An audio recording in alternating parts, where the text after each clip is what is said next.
this computer. Right. I think it should say recording up the top of yours now. Yeah, it does. So we're at our next session now. So we have Chloe Crossan, who's an undergraduate BEd student for music at the Royal Conservatoire Scotland, and we have Sophie James, who's an undergraduate filmmaking and screenwriting student at UWS at Ayr. So thanks guys for joining the chat today. I really appreciate you coming on. Absolutely, yeah. Very excited. Very excited. These guys, like, I've known these guys from school. They're awesome. They're brilliant artists, like, all in with different kind of aspects of performing arts. So maybe do you just want to share your experiences, maybe, like, with doing, like, performing, music, art? Do you just want to start in that role? Yeah, so I mean, for myself, I only really got into it. I mean, I did drama clubs when I was young, but I only really got into doing performing in school when we did school shows. Right. Especially in like the last years of high school, I got right into the school shows. It was a lot of fun. I think the best part of it is you hate it up until the last week, and then it's really fun. And just kind of getting involved with all the departments, like the music bands, even though you sat about 20 of the same Easter services every year.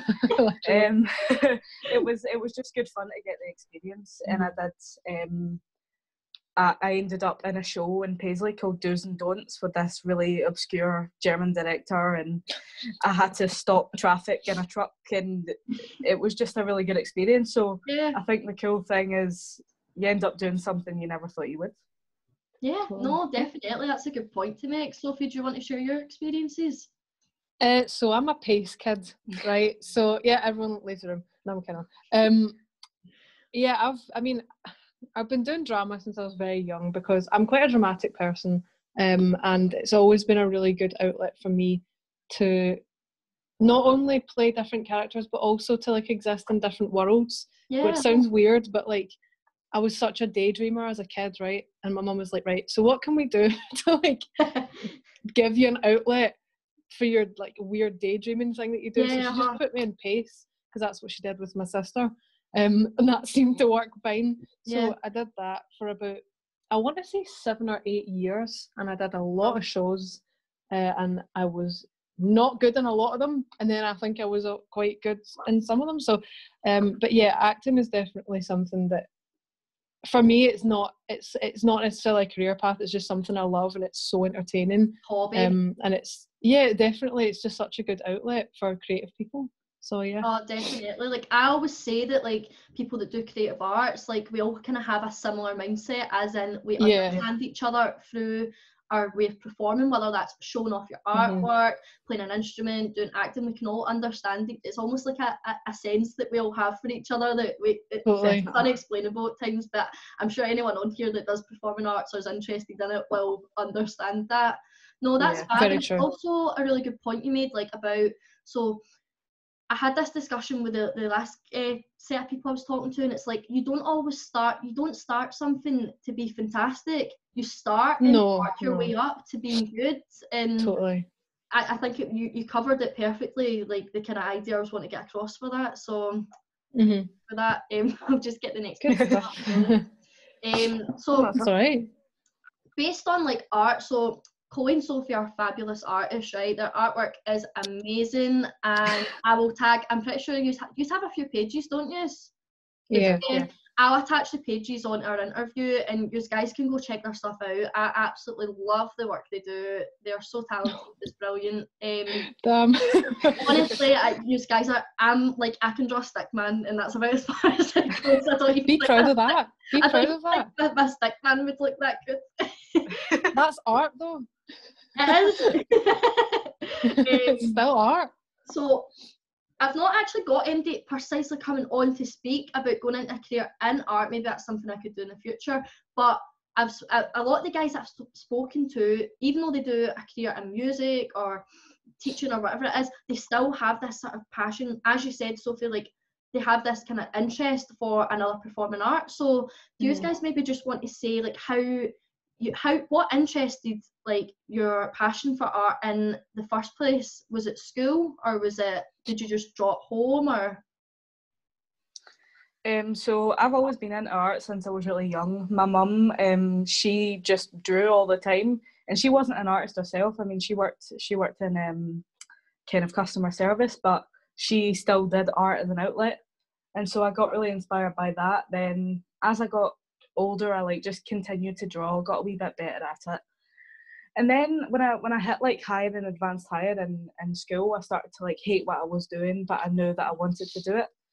And it was this thing of like, I don't know, like I just knew that it was because I'm a very visual person that I knew that art was something I wanted to do. Yeah. So I went through the learning process and I kind of let the experience deconstruct what I knew and then reconstruct it.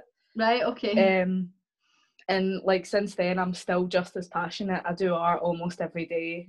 Just not even like with looking to make something really good, just to like get something down on paper. Yeah, totally. So Sophie, was there any like sort of way that you kind of like improved your art skills? Like, was there a technique, style? See, to be honest, a lot of the things that I have improved and really worked on personally for me is actually my writing. For my art, I just do it for fun. I mean, like, you know, for me, writing is the thing that I really want to get good at. Mm-hmm. And so that always was the thing for me when I was younger. I used to write full books of like 500 pages when I was like 8, because I didn't obviously have the writing principles as an 8-year-old to use, but I just enjoyed like writing all of my like daydreams on paper and just getting them down like as an outlet. And I can't tell you, my mum never had her laptop with her because I always stole it. I was always on it. Yeah. So I think it was really cool because I realised that I could take everything that I was thinking about in class, which meant that I started not doing well in class, to put that somewhere that wasn't going to interfere. And it was like a safe place where I wasn't going to get judged for it. So I just found it so fascinating that you could create anything you want and no one judges you for it, and you don't even have to show anyone, but you know it's there and it's all up to you. It's your own personal work, and if you feel you wanted to share it, you could share it, but sometimes it's maybe just good to have your own work, and you could actually maybe, I don't know if you've ever done this, bounce another story off one you already like had wrote. Oh, totally, yeah. I've tried to do that a few times. It doesn't always work when you go from like, here's what I wrote up when I was 10 about a zombie apocalypse. But like, honestly, I've tried it a couple of times from things when I was like 13, 14, and I was like, we could still use that, you know? Yeah, well, definitely. No, thanks for that, guys. So we're just going to move on to the music side of things now. So basically, as I explained, this video is just like to help people that are maybe starting out music as a hobby or want to go into a career in music. So I just want to start with, what advice would you give to a brand new beginner that's starting an instrument? Well, first of all, and this goes for like art as well, have a childlike approach. Like Sophie said with writing as well, you need do it when you feel like it, do it when you know you want to do it, because if you don't, it becomes a chore. And then as you start to get more serious, practice regularly. And something really important about starting a new instrument, which I've learned in my first year at uni, is you have to go really, really, really slowly. Right, okay. So slowly that it's painful, because what I learned, and this is also to do with like actual physical biology and physics and all that, and psychology, like if you start really slow, you don't learn it wrong. I spent so many years learning things wrong on guitar, playing flat out bad things. It would sound okay, but it always prevented me from like regressing further. And then during my first year of university, I was really lucky because I had a tutor who wasn't just an excellent guitarist, but he is the best teacher that has ever existed. He's taught me how to take it really slow, and also don't beat yourself up. Like, see when you make progress, really reward yourself for it, and see if you're not making progress, take a step back and realise that if you're getting a wee bit upset, it's only because you're pushing yourself a wee bit too hard. Definitely, good points. And just to add on, like, you've got a fantastic tutor at uni, but also we all went to the same school, so I know I had a fabulous tutor when I was in high school, and I know Chloe did as well. She had an awesome guitar teacher, so maybe these guys are good contacts. Like, So I know, like, many times I went to my tutor to ask advice on music, whether it was like theory work or it was just from instruments and was stuck about what to do. So many times she helped me, and it's just important. I think you guys will probably agree with me, even if you don't feel you can speak to a guidance teacher because they don't understand, or a careers advisor that maybe doesn't know much about performing arts, actually reach out to tutors, whether it's private or school tutors, or if you've got a teacher that you trust and could give you more information on a performing art. Not even if it's your music teacher, they could maybe still give advice on drama, because maybe they've had drama, just to reach out to these people. As well as that, like, they're tutoring you in something that's really creative and something that is really vulnerable for you. It's like when, especially in high school and university, I would sit and I would cry in lessons because it's such a vulnerable thing. But tutors having that support there is a really good thing to help you kind of explore that and deal with it and start to use it to your advantage. Definitely. Just, I'm going to go on to Sophie with filmmaking and screenwriting. So what subjects at school would you say like are most important for going into a career? Like okay. I mean, listen, if it's the writing that you're really, because the way that we've done it is we've got a very divided thing in our classes. There's the writers and there's the filmmakers, right? And then there are some that are both, which I would think is me. The thing is, with English, you don't realise how much it's going to help you. Like, see, when you're studying Shakespeare books, right, you're not going to think this is not going to mean anything to me when I'm trying to write a script for like a modern day drama. Trust me, it will. Because these techniques have been used since the 1500s, you know, and earlier than that. So you need to really verse yourself with some of these basic story writing techniques and principles, even if it's not for drama that you're going to be writing, and for theatre, you still like need to get these ideas of storytelling in your head, because you can't break the rules until you know them, and you need to know the rules first. So definitely, I mean, I took English all the way till advanced higher because I really wanted to milk as much as I could out of it before I went on. So yeah, English it's a huge, and obviously there's other things that go into it, like poetry and dissertations, which you'll have to do a lot of if you're going to do, you know, anything in uni. There's going to be a lot of dissertation work. So a lot of transferable skills there.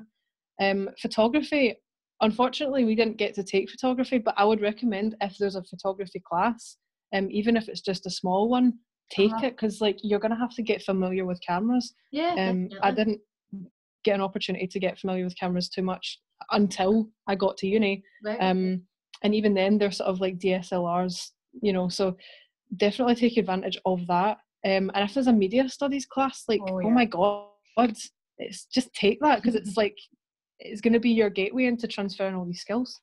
Well, obviously, I study commercial music, and you guys have got your courses, and there's modules in my course that were nothing to do with any subjects that I'd done at school. But for instance, as you said, like if I've got one, like I've got a live performance module where I need to write lyrics. Believe it or not, English does come in handy even when writing lyrics. And you can think of what to rhyme with, and then you can get your spelling right for writing it. Exactly. Just even down to like the idea of like, right, I want to write a song about being in New York City, and then you get all these kind of ideas that come to you just in just writing it down on a bit of paper and just going from there. And then obviously crucial for all of us when we're writing essays or doing any work, you need to be able to have your grammar and that at a decent level, so you're not getting marked down for that as well. No, but that was really good points made. But obviously if you're doing subjects that you don't think, oh, this will never help me, you'll actually be surprised how much they do. And also another bit I want to add in, just if you are in, for instance, say you leave school and you're like, right, I've not got the qualifications that I need right now to go do the career I want, you can also take the step of going to college. And whether that be going to do, so for instance, say there was someone that done drama, right? Didn't have the drama qualification and needed to go to uni. Go to college and do a HNC or a HND or an NC or beginner's course, and then from there, sorry, something's just popped up on the screen there. From there, that will then give you almost your ticket to try and get into university, or whether you just go straight into acting work from college. So yeah, cool. That's what my step siblings did, and it was it. And that's what my step siblings did. They kind of started to. I think what happened was they struggled with the academic side of music, which is exactly kind of the way I feel. So they were like, all right, didn't get the qualifications we need, but we're going to go and get like HNC, HNDs, and that's exactly what they did. And you know, that's been really good for them, and that's been, you know, the way that they've been able to move up. So yeah, I agree. Brilliant, good point. So there's been many times I've became frustrated. So for me, when I was applying to go study music, so at first I actually didn't feel as if I could go to university. I didn't think I was the type, which was a wrong mindset at the time, because I don't think there is any type of person that should be any type of course. Everyone can do whatever they want if they put their mind to it.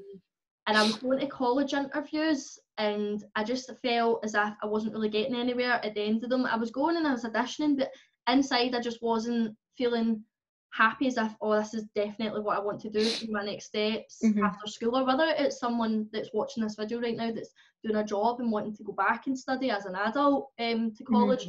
And actually last minute, once the UCAS applications had stopped, and you weren't allowed to apply, I phoned up the uni that I'm currently at and asked if I could speak to the leader of the course. So I got in contact with the leader of the course, and he allowed me to send in a late UCAS application, which then ended up in me getting into uni, which was like major shock. I never thought of myself going to uni, like, ever, honestly.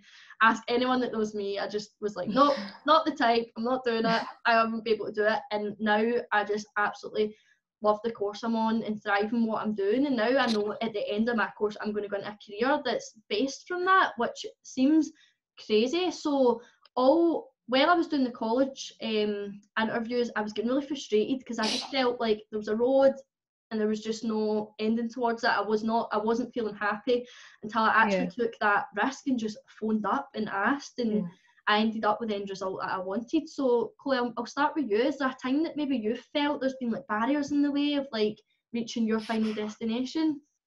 Yeah, I mean, I think it comes with the territory of being a creative person, and especially I mean, us three, we all come from Renfrew and like the kind of Paisley area, and you kind of, I mean, I grew up in Kirtland, where no one in my family went to university, so I was kind of told, you know, you're not going to go to university at all. You're just gonna, I don't know, work in a shop or something. But so as I kind of got older, and then I was like, right, okay, maybe I can do something with this. When you hit a barrier, and especially as a creative person, it destroys you for quite a long time. It does. It really upsets you. But I think, like you said, like, so you called up and you communicated with this person, you said, this is the situation I'm in, you knew you had potential. And this is what I did, like, in my first year at uni. I was really struggling with guitar, and all it took was for me to start communicating with my tutor, and it helped me get to the place I want. And it was the same in art in high school, where I would just talk to my teachers, I would talk to people who I knew would understand and who would be there to say the right things. And then it kind of teaches you to think that way for yourself. Totally. Yeah. Sophie, do you want to speak about maybe some barriers that you've faced? Oh, I mean, like I said, we need a whole different call for that. But I think the first time that it really was quite saddening for me was the first week of uni. I got there, and there were so many kids that had went to college, that had grown up with film in the family. There was like they kind of in a way already had a leg up, or like a foot in the door. And I was just thinking, I don't have a foot in the door here. Like, I'm coming here with a blank canvas almost, and all these kids are talking about, well, I did this short film when I was 13 and this, and I was, that first whole week of like trying to get to know people and then also trying not to compare myself to them was really hard. But then I started to learn, there's so many kids in my situation. There was kids there that chose the subject just because they liked watching films, and they were like, I'm gonna like have a bash at this and see how it goes. Which is the people that I ended up really bonding with. So I just had to kind of settle down a bit and go, look, you're here to learn. There's obviously going to be people that have prior experience to you, but that's doesn't say anything about you, you know. It just happens to be the path that they had. So definitely that was a big thing for me to get over, was like, don't have to be the best. Like, you don't have to be a professional. Everyone's on the same level and we're all first year. So yeah, definitely. Yeah. I mean, there's a few points just kind of going off of that I definitely really want to cover in this interview is when you feel frustrated and sometimes if you think like, I'm not the type of person to do this, especially when it comes to being a creative person, I'm always of the mindset that you are the only person with your creative voice. No one else has that. So if anyone can do it, it's you. And then if anyone else can do it, it's going to be them. It's all about whether you want to pursue that or not, if you want to have it as a hobby. And as well, like you say, people just having a bash at it.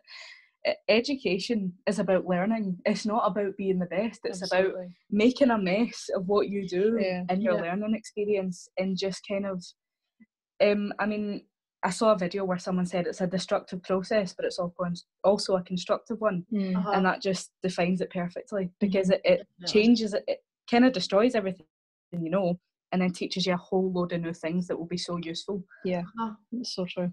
No, that's a really, really good point. Like, it's a lot of people that I've spoken to that's been looking for this sort of advice that reached out to me. It's one of those ones where it's like, the way I've explained it to them is, you've got to do a bunch of wrong things before you get something right out of it. And it's like, you could do, it's true. You could write 10 wrong songs, right? Not as in they're actually wrong, as in like, you don't like them. So you could write 10 songs, I don't like them, but then you'll take wee parts from those songs and write one song that you love. So it's just that's so true. sticking out that process. And even if you feel angry, just, as you said, reach out to people and just ask questions. And another point that, like, I don't know if you guys felt the same, but like when I went from the transition from school to uni, I actually put myself out there a wee bit more. Like, you guys would have remembered me a year ago, like, going into my advanced higher music exam, I was absolutely terrified. It was ridiculous. And now I feel more comfortable going into practical exams at uni, and like, even now, like, coming on web chats and stuff, it's just about building the confidence and just it is absolutely putting your work out there, whether it's your films or whether it's music videos and that. And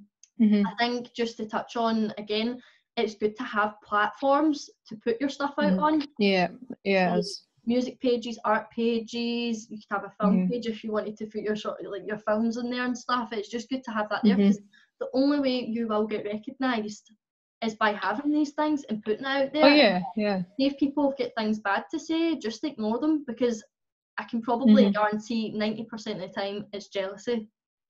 You're putting videos out there and people are giving bad feedback. I recently started putting music videos out there and I have had loads of support, which has actually boosted my confidence from my playing and stuff. So it's just awesome to do stuff like that, and just getting people out there to like kind of do music pages and just don't overthink what people are actually like saying about them. Definitely. Because it probably is all good stuff. You'll just have that occasional person that's got something bad to say, and you need to go, you know what, just no time for this. Matter, do you know what I mean? So what advice would you give for someone aspiring to do your career? So I'll start with you, Chloe. Well, for my career specifically, and kind of all careers, is do what I think us three are doing right now. Be passionate. Get involved with your own career path. Do things out with the learning, and really get stuck in with the learning as well.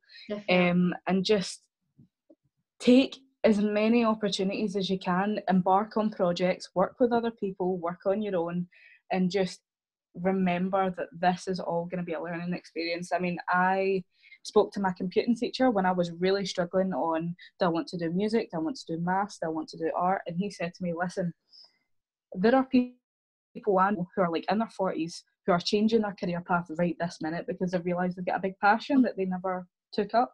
So just do what you want to do and really get passionate about it. Talk to people, find out things, and I can't say it enough. I'm really impressed with you especially April, because like you said, you were really shy and you were really nervous for the exams, and I've seen your videos, I've seen you doing this project, and I'm absolutely over the moon that you're so passionate and you're actually taking it. I'm so happy you guys are on sharing like your advice, because it's just going to go such a long way for people, because like it's dead precise courses, and I think it is ones that people would be like hesitant to go, oh, do I go do that course? Not, but like obviously we use guys on local people, like hopefully if people are watching from like Glasgow area, and they'll be like, oh, I know them, I've seen them on such and such, or they were just recognise you from that call. And I'm pretty sure you guys will be happy if anyone was to contact through the platforms I'm going to put this video on to ask you questions about your course, if you can like give more information. So I'll just ask you the same question, Sophie. What advice would you give to someone wanting to aspire in your career? So, God, film is really hard, right? Because the film industry is so insane, right? And it's incredibly, I mean, you know, you have so many influences and you have so many reasons to compare yourself like to directors that you like and styles that you really want to achieve, and you've got all this going around in your head because you're obviously a creative person. The thing that I would say to people is like, you need to just do the things that you see. If you think about something that you've had in the works for a really long time that you haven't made, you need to just do it. And also don't let budget hold you back. That's one thing I wanted to say. See if you've got an iPhone camera and natural lighting, if your creativity shines through and you create something unique that is totally true to what you want to say, it will come through and people might not even notice, you know. So you don't need to have high-tech equipment. If you have access to it, lucky you. Like, I wish. But you know, just kind of have a childlike approach to it. Have a childlike enjoyment. And just enjoy what you're doing. Don't worry too much about the small things, because you know they'll only get pointed out if you're handing it in, you know, to be marked. But even then, those are there to help you. You know, lecturers are never there to put you down. They're never there to do that. No, they're there to say, you know, this actually wasn't as good as your last thing, but here's maybe some things you could take from your last thing to build on this to make it that good. So yeah, I would just say, just do it. Don't think too much, and I know it's hard not to think too much. Honestly, like, I'm terrible for like overthinking things, and I just don't do them. I still do it today. But I know the only way to push past that is to start. The hardest thing is starting, and then it's golden from there. You just do it. I totally agree with you. A bit emotional though. I totally agree, and it's that whole idea. You actually touched on something I haven't even thought about.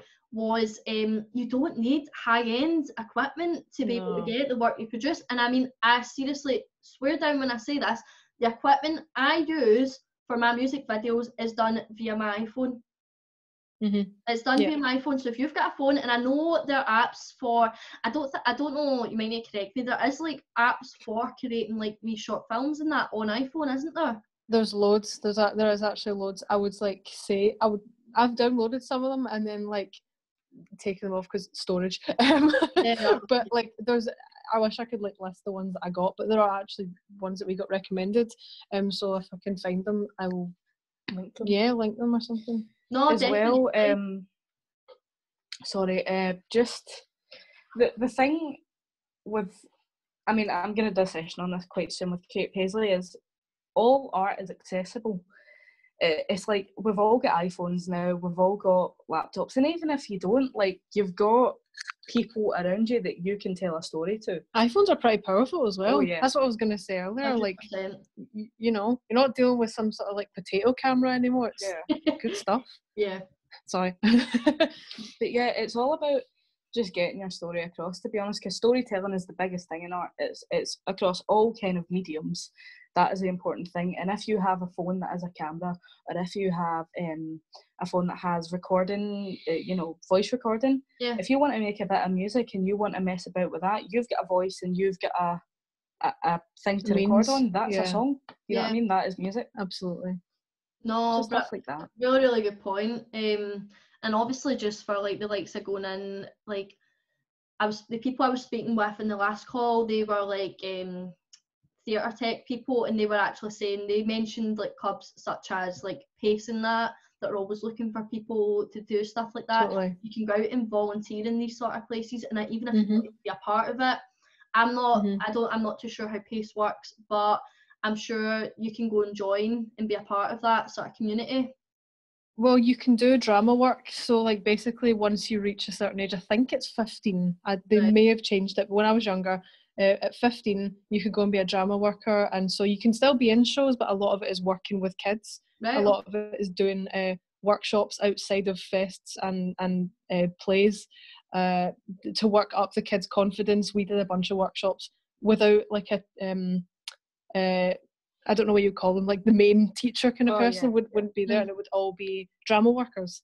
And those were some of the best times, because it was just, again, it was that childlike approach to it. Like even accent building workshops, improv workshops were so fun, because in a way we were all kind of just kids, you know.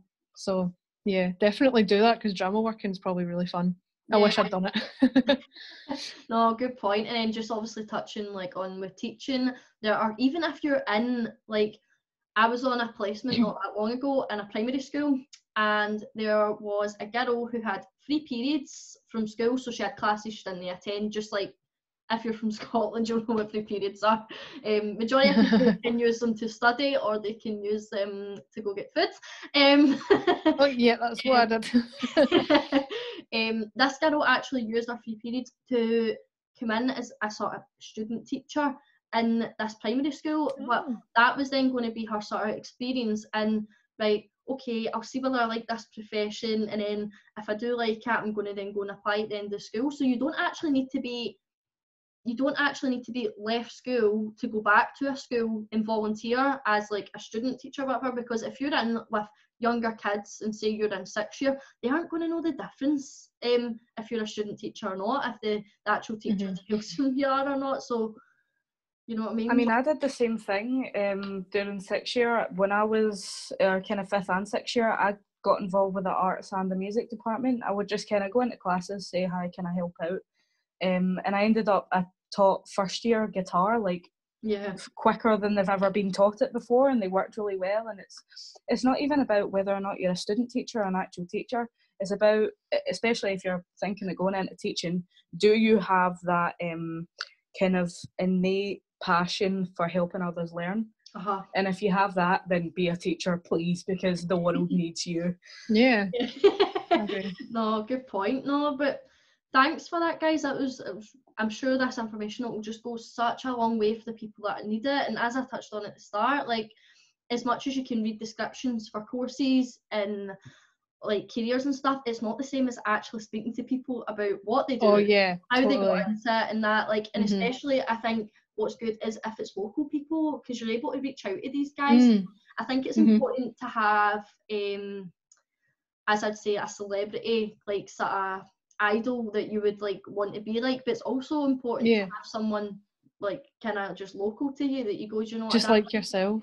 I'd just like quite like to be like that person that does that job. Do you know what I mean? It's good to have lots of people that like inspire you, and you can just take a bit of them to create whatever like you want to go into. So no, but thank you very much. It was brilliant. Thank you for having us. No, my pleasure. So I'll just stop the interview there. Stop recording.